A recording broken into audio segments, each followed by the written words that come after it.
Oi pessoal, tudo bem? Hoje nós vamos conversar um pouquinho sobre dieta e higiene. Quero passar para vocês algumas dicas bem práticas de como nós vamos transmitir esse conhecimento para os pais.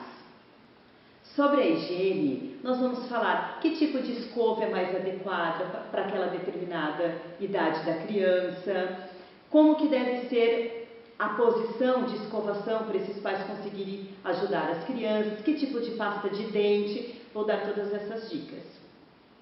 Sobre a dieta, nós vamos entender qual é a sua importância na prevenção da doença cárie, vamos falar sobre o consumo inteligente do açúcar e também sobre o recordatório alimentar durante a anamnese.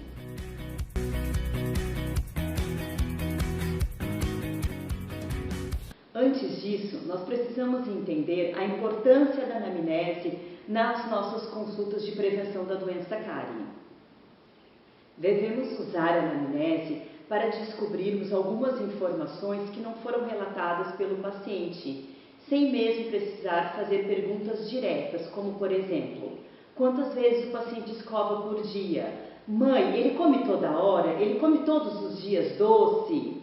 Então, desta maneira, a gente vai conseguindo algumas informações que vão nos ajudar para orientar esses pais.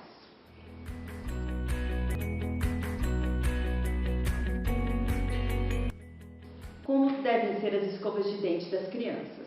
Ela deve ser adequada ao tamanho da boquinha da criança, ou seja, uma escova sempre com o cabo longo para ajudar na empunhadura da escova, a cabecinha pequena e arredondada e sempre com as cerdas macias. Podemos usar também escova elétrica? Podemos.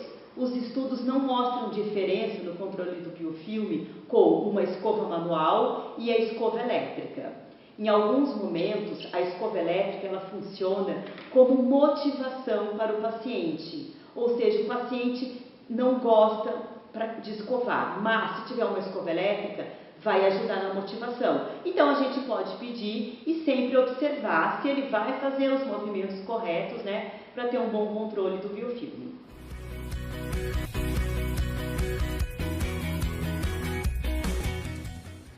Qual dentifrício que nós devemos indicar para os nossos pacientes? Devemos indicar sempre os dentifrícios com flúor. Não se usa mais pastas de dente sem flúor.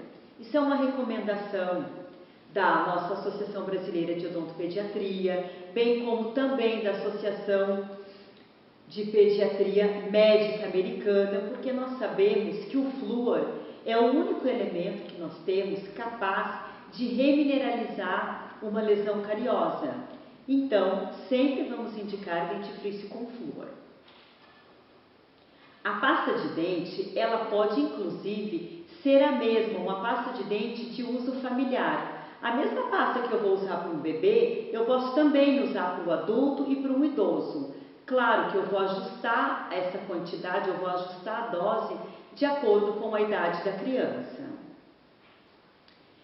Sintam-se sempre bem seguros para falar isso para o paciente. Nós temos pesquisas do melhor grau científico sobre flúor, então nós podemos ter muita segurança e indicar para os pacientes.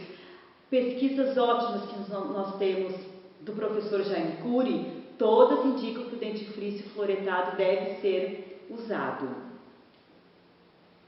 Tem uma relação bem importante que vocês devem pensar na hora de fazer a anamnese, que é relacionar a rotina da criança com a dieta e a indicação do uso do dentifrício fluoretado. Eu vou explicar para vocês.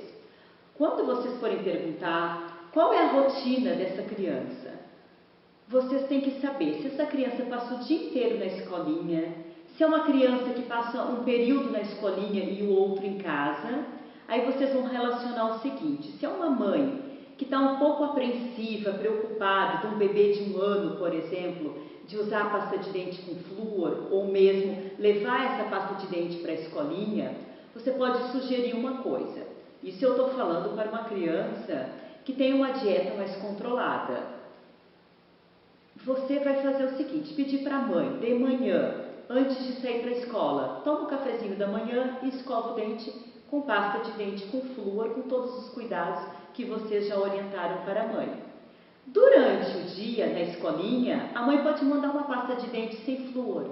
Assim ela pode ficar mais tranquila se ela tem dúvida de como é essa supervisão. Daqui a pouco é uma sala de aula que tem muitas crianças e duas auxiliares, uma professora e uma auxiliar. Se ficar na dúvida, não tem problema, porque à noite, quando essa criança chegar em casa e for jantar, antes de dormir, a mãe vai escovar também com pasta de dente fluoretada. Então, essa criança vai estar bem segura quanto ao uso do flúor. Em relação à quantidade da pasta de dente, para bebês com 2 dentinhos, os 2 incisivos, nós podemos indicar a quantidade de pasta de dente equivalente a menos que 1 grão de arroz cru, certo? Depois, conforme a criança vai tendo mais dentes, a gente pode indicar a quantidade de 1 grão de arroz cru. A partir, na média, de 2 anos e meio, 3 anos, a gente já pode indicar a quantidade equivalente a 1 grão de ervilha na escova de pasta de dente.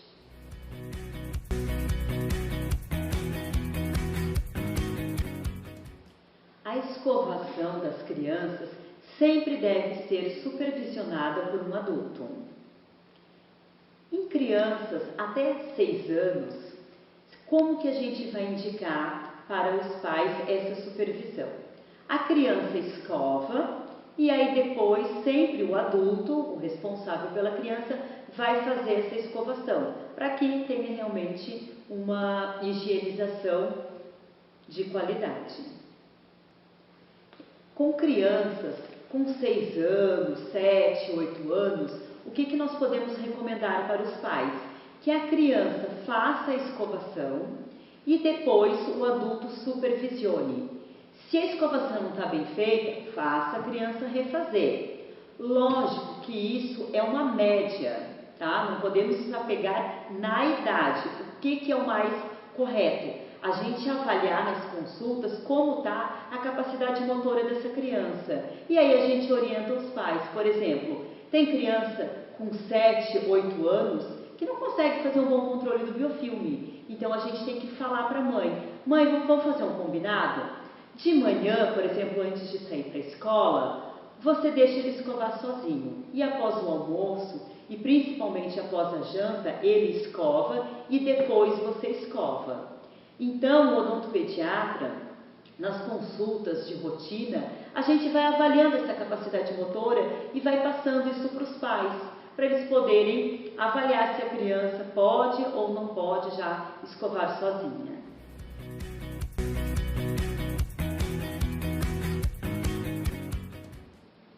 Quantas vezes ao dia nós devemos indicar para os pacientes escovarem os dentes? 2 vezes ou mais, sempre priorizando a escovação noturna. Então, nas nossas consultas, a gente tem que sempre frisar muito para os pais que a escovação da noite antes de dormir é a principal. Porque a criança fica muitas horas dormindo, certo? A quantidade de saliva diminui e várias pesquisas mostram que aquelas crianças que não escovam à noite, o risco de lesão de cárie aumenta muito. Então, a escovação noturna, ela tem a capacidade de impedir a progressão de lesão de cárie. Então, claro, nós não vamos dizer para o pai não escovar durante o dia e só escovar à noite, mas a gente vai frisar que, pai, essa criança não pode dormir sem escovar o dente, certo? Então, aquilo que eu já falei lá antes, não deixe para escovar os dentes, os pequenos, quando as crianças estão com muito sono. Se a criança dorme às 9, não deixe para escovar os dentes às 9. Escove os dentes às 8 horas da noite, por exemplo, para que você consiga ter uma escovação melhor.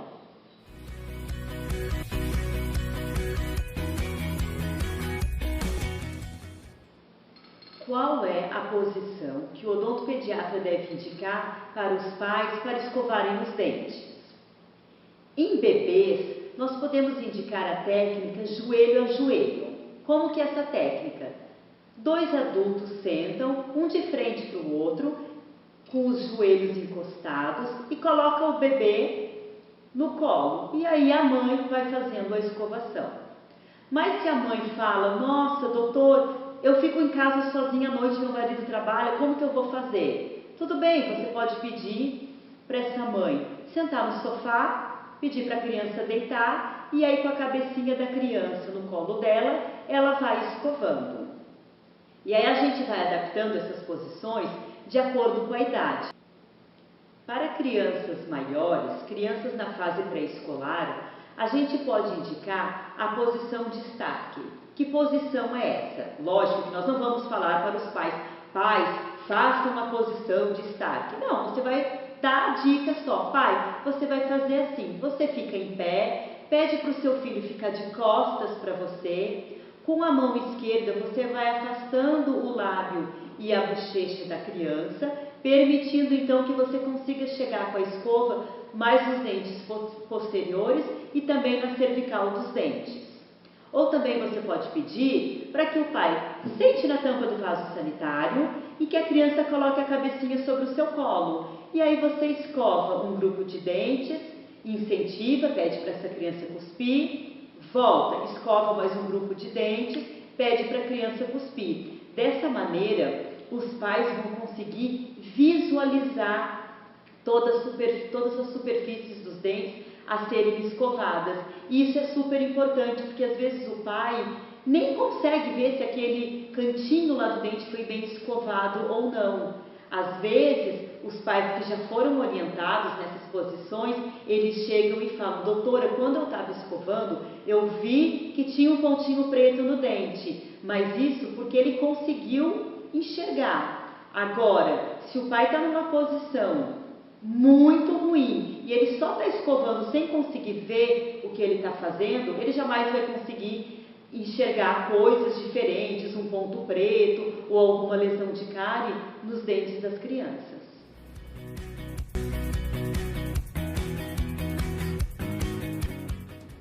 Existem várias técnicas de escovação, ou seja, que movimento que eu vou fazer com a escova de dente nas superfícies dentárias.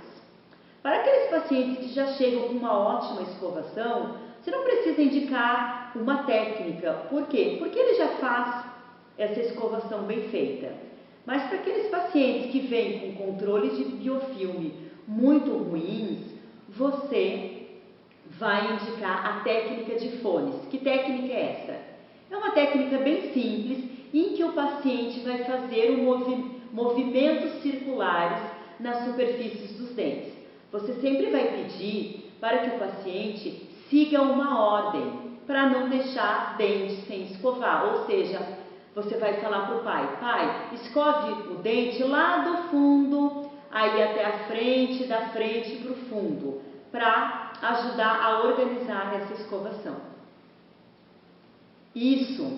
Esses movimentos circulares, que a gente pode também falar para o paciente, fazer um movimento de bolinha, nós vamos fazer nas superfícies livres, ok? Nas superfícies mastigatórias, na superfície oclusal, a gente vai fazer movimentos antero-posteriores, que nós vamos falar para o paciente fazer movimento de vai e vem. Quando a gente for dar a instrução de higiene para o paciente, a gente pode falar, olha, faz trenzinho, vai e vem. Os pacientes gostam dessas explicações um pouco mais lúdicas, ok? Nas superfícies linguais ou palatinas, o paciente vai fazer movimentos de varredura, ou seja, movimentos de vassourinha. Fiquem bem atentos à época de erupção de primeiro e segundo molares permanentes. Os primeiros molares permanentes, eles levam muito tempo, até 2 anos e meio, para chegar à oclusão correta, ou seja, para ele ocluir, para ele encostar no dente antagonista. Então esse dentinho vai ficar em infraoclusão por um tempo bem grande na boca. E aí o paciente, claro, vai ter muito mais dificuldade de escovar, certo? Então essa técnica com a escova antero-posterior, só esse movimento de vai e vem, não vai conseguir, as cerdas da escova não vão conseguir chegar nesse dentinho que está em infraoclusão. Você vai pedir então para esse paciente inclinar a escova e colocar ela num sentido transversal, ok? Ele vai ficar com a escovinha atravessada na boca. Você não vai só falar, você vai demonstrar, você vai colocar o paciente na cadeira pedir para o pai ou para a mãe, quem está acompanhando o paciente, e demonstrar como ele vai fazer essa escovação.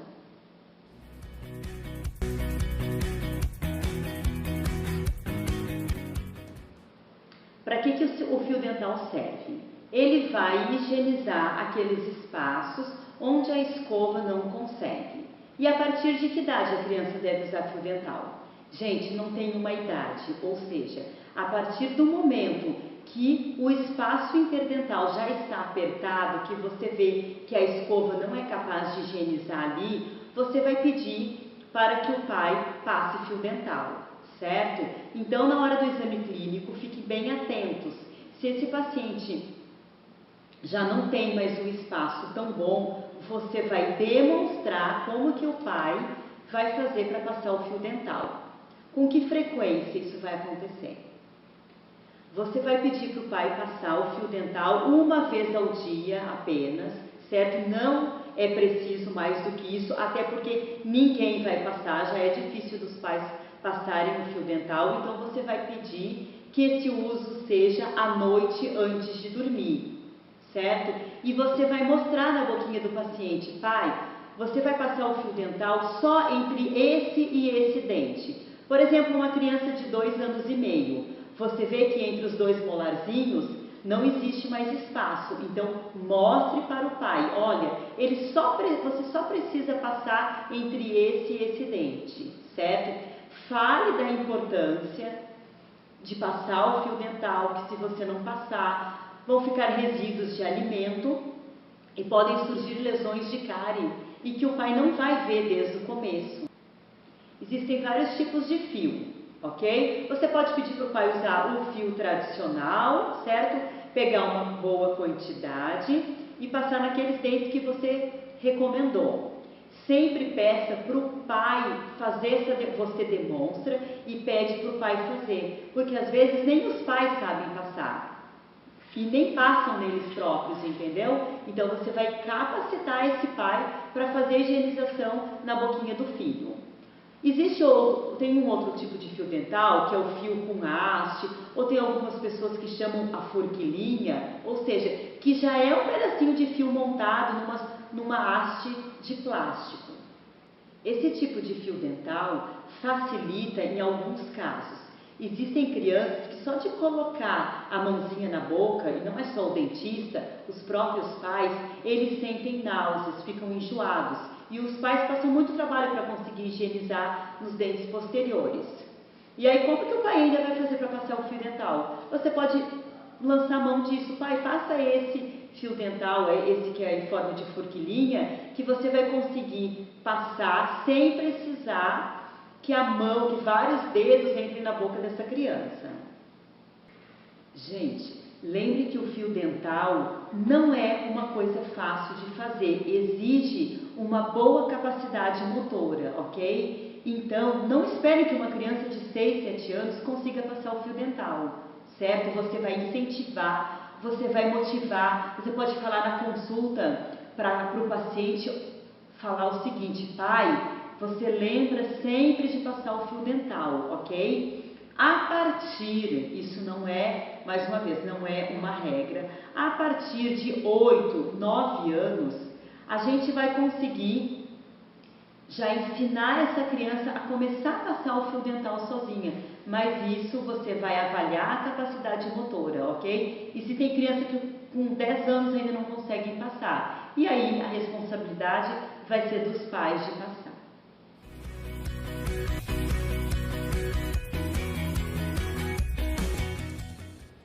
Vamos falar um pouco agora sobre a dieta dos pacientes.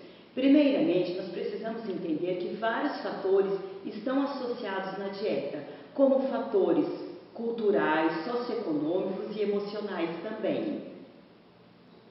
O doce, particularmente, ele tem uma conotação de carinho. Então, quando nós queremos agradar alguém, nós damos chocolate, bala, e isso acontece e muito com as crianças.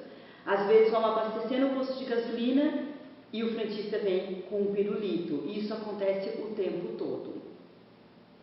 Dessa maneira, quando essa frequência da ingestão de açúcar é muito frequente, Sabendo que a doença cárie depende da sacarose para se desenvolver, nós precisamos orientar, alterar essa dieta do paciente, sugerir e explicar para os pais que a sacarose está ligada diretamente com a doença cárie. E isso não é uma tarefa fácil. Na verdade, a mudança de hábito do núcleo familiar é uma das coisas mais difíceis. Mas a gente consegue, desde que a gente consiga motivar e conscientizar essa família dessas mudanças que precisam ser realizadas. Então, é através da anamnese que nós vamos descobrir os hábitos de dieta desse paciente. E esses dados são tão importantes porque são através deles que nós vamos tomar as nossas decisões de tratamento.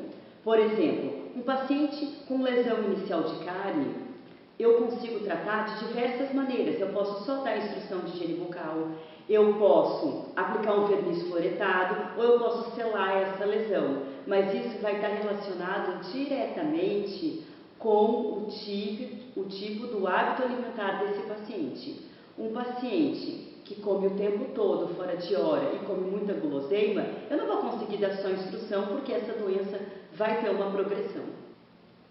Então, como nós já tínhamos conversado anteriormente, devemos gastar bastante tempo na anamnese, ouvindo o paciente e fazendo perguntas para descobrir como é essa dieta. De que maneira prática nós vamos fazer isso? Vamos fazer um recordatório alimentar, ou seja, a gente vai perguntar para a mãe, para ela lembrar, pode ser a dieta, a alimentação que a criança fez no dia anterior, certo? E aí a gente vai anotando na ficha, mãe, que horas o seu filho acorda? Ah, 7 horas. O que ele toma? Ah, ele toma leite. E aí você vai investigando. É leite puro? E vai deixando, vai falar. Depois, qual o próximo horário? E aí você vai fazendo todas as anotações de lanche. Ah, ele leva lanche da escola ou é a escola que fornece? Se é a escola que fornece o lanche, ok, nós podemos ficar mais tranquilos. Se a criança que leva o lanche para a escola, a gente tem que perguntar o que é. Leva suco? É suco natural? É suco artificial? É adoçado? Então, a gente tem que perguntar isso detalhadamente, porque a mãe, às vezes, acha que a criança não come tanto fora de hora, ou que ela até não ingere tantas guloseimas. E, através do recordatório, a gente vai entender e vai poder mostrar isso para a mãe. Além do recordatório alimentar, vocês também podem pedir para os pacientes o diário alimentar. O que é o diário alimentar? Vocês vão pedir para os pais escreverem em casa, certo? Podemos escolher, pai, escreve 2 dias da semana e 1 dia de final de semana. E escreve tudo o que o filho come, desde assim, comeu uma bala, chupou um pirulito, tomou um suco e pede para ele anotar o horário e o que ele comeu.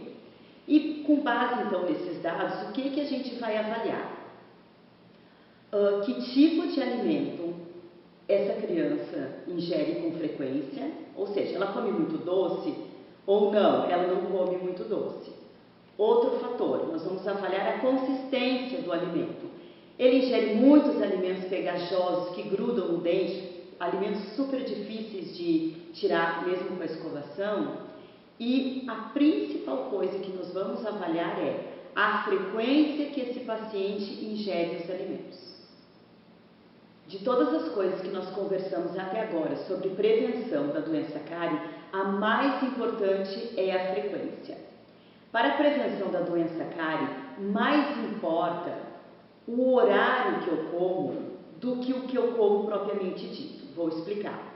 Se todos os dias a criança comer uma barra de chocolate após o almoço de sobremesa e depois ela escovar, pode não ser a dieta mais adequada para ter uma vida mais saudável, mas para a doença cárie não vai interferir, porque ela ingeriu a sacarose, mas ela logo escovou. Se eu pegar essa mesma quantidade de chocolate e eu comer às 2 horas da tarde, às 3 horas, vai ter uma conotação completamente diferente para a doença. Por quê? Aquele açúcar vai ficar na boca, baixando o pH. E qual é o próximo horário que a criança vai escovar? À noite, antes de dormir. Então, são muitas horas com aquele doce grudado no dente. Outro exemplo, se eu pegar essa mesma quantidade de chocolate e eu fracionar, ok? E eu dividir em vários pedacinhos e a criança vai comendo. Depois do almoço, ok, escovou. Aí às 2 da tarde ela vai lá e pega um pouquinho. Às 4 da tarde ela come um outro pedaço. Às 8 da noite ela come de novo. Da mesma maneira, a frequência, ou seja, esse beliscar, o comer toda hora, isso sim tem um risco muito grande da criança ter doença cárie. As pesquisas mostram que a ingestão frequente de carboidratos fermentáveis, principalmente a sacarose, mesmo na presença de um bom controle de biofilme, o risco de lesão de cárie aumenta muito. Então, a criança não é que ela não pode comer doce, ela pode. É o que a gente chama o consumo inteligente do açúcar. Eu posso comer, mas eu não posso comer todo dia e toda hora, porque isso faz mal tanto para a saúde bucal como para a saúde geral das crianças. Então, gente, não esqueçam de perguntar na anamnese. Por exemplo, quando você está fazendo lá o recordatório alimentar, que a mãe fala, ele janta e aí depois escova o dente. Pergunta de novo, não tem problema. Mas depois que ele escova, ele come alguma coisa? Se é um bebê, mãe, mas depois que ele escova, ele toma uma mamadeira? Depois ele toma. Isso é muito importante, vai fazer toda a diferença, certo? Outra coisa, para pacientes maiores, você pode perguntar, inclusive para a própria criança, muitas coisas. Você come toda hora à tarde? Você pode perguntar assim. Depois que você escova, você vai lá na geladeira, você toma um suco, aí depois uma fruta, depois uma bisnaguinha, depois uma bala, depois um leite. A criança vai gostar, porque ela vai se envolver na consulta, ok? E ela não vai omitir nenhuma resposta. Outra coisa que nós tínhamos falado, pergunte bem sobre a rotina da criança. Se é uma criança que passa o dia inteiro na escolinha, ok? E come, faz todas as refeições que a escolinha fornece, as escolinhas são obrigadas a ter um plano nutricional, ou seja, uma nutricionista que faz essa dieta. Então, muito provavelmente, essa criança vai ter uma dieta adequada. Então, no momento escolar, naquele período escolar, você pode ficar bem tranquila. Então, investigue mais o período que a criança fica em casa. Você nem precisa perguntar para a mãe tudo que a criança come na escolinha, ok? Então, assim, mãe, à tardinha, quando a criança chega às 6 da tarde, comece a perguntar o que ela come e, normalmente, como é o final de semana dela, certo? Então, mais uma vez, esse tempo gasto na anamnese é importantíssimo. E isso vai ajudar você a tomar as decisões de tratamento quando o paciente sentar na cadeira. Bom, pessoal, não vamos esquecer que o odontopediatra é um profissional de saúde. Nós não avaliamos apenas dentes, nós temos que ver o paciente como um todo e nos preocuparmos com a saúde como um todo. Então, nós não estamos aqui para estimular o consumo de açúcar, ou seja, nós estamos para orientar aos pais de que maneira é melhor fazer esse consumo de vez em quando, certo? Então, o nosso papel é ouvir, orientar esses pais. Por quê? A prevenção da doença cárie, ela é feita em casa e não no consultório. No consultório, o paciente vai para receber as orientações, para a gente fazer um tratamento ou outro que precise, ok? Mas a prevenção é feita em casa. Então, a gente precisa motivar, conscientizar o núcleo familiar, porque as mudanças serão feitas lá e não no nosso consultório, ok? Precisamos do comprometimento desses pais. Deixei bem claros isso na consulta, que para o tratamento dar certo, por exemplo, um paciente que vem cheio de lesões de cárie, muitas lesões, endo, aquilo só vai funcionar se tiver um comprometimento. Coloque o pai nesse compromisso, explique direitinho para eles que não vai adiantar nada eles virem toda semana no consultório, gastar tempo, gastar o dinheiro, se eles não se comprometerem em casa, ok? Se a gente deixar isso bem certo, o nosso papel e o papel da família, o tratamento vai dar certo. Muito bem, eu espero ter ajudado vocês com essas dicas bem práticas de como nós vamos orientar os pais dos nossos pacientes em relação à dieta e à higiene.